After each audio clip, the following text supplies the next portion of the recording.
তো বন্ধুরা কেমন আছো? আশা করি সবাই ভালো। তো আমি আছি ভালো। তো ফাইনালি আজকে ভার্সেস এই গাড়িটার ব্যাপারে বলবো, প্লাটিনা ভার্সেস হন্ডা ড্রিম 110। দুটোটাই হচ্ছে BS6। তো কারণটা হচ্ছে আজকে মাইলেজের ব্যাপারে বলবো, প্লাস মার্কেটিংয়ের ব্যাপারে বলবো। তো চলো ভিডিওটা দেরি না করে শুরু করা হোক।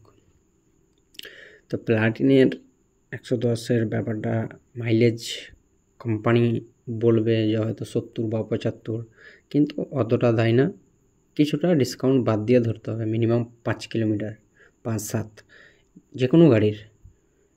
এবার হন্ডা ড্রিমে আসবে সেম মাইলেজই বলবে, কিন্তু ওখান থেকেও কিছু কম ধরতে হবে।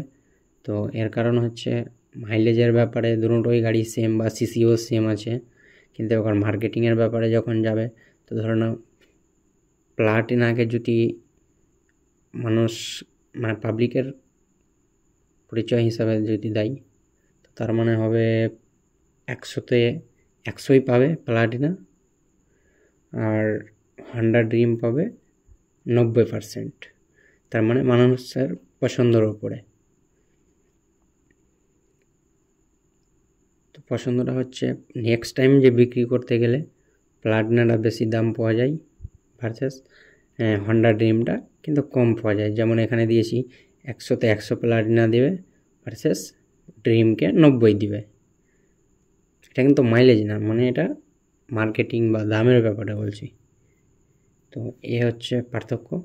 গাড়ি দুটোই সেম। এবার হয়তো কেউ নিতে চায় বা যে নিবে নতুন, তো তার ক্ষেত্রে দুটোই গাড়ি সেম, কিন্তু প্লাটিনাটা নিতে পারলে বেশি ভালো। হট পিক আপ এটাও হন্ডা ড্রিমও,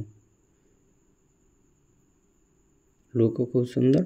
তো ফাইনালি যদি ভিডিওটা ভালো লেগে থাকে আজকের, তো অবশ্যই চ্যানেলটাকে সাবস্ক্রাইব করে লাইক করে দেবেন। নেক্সট আবার এরকম ভিডিও আমাদের চ্যানেলে আসতে থাকে। তো আজকের এই ভিডিও ছিল, আবার নেক্সট দেখা হবে। তো যারা কিনতে চান অবশ্যই কিনতে পারেন, দুটোই সেম ভালো গাড়ি আছে এবং মার্কেটিং টপ গাড়ি।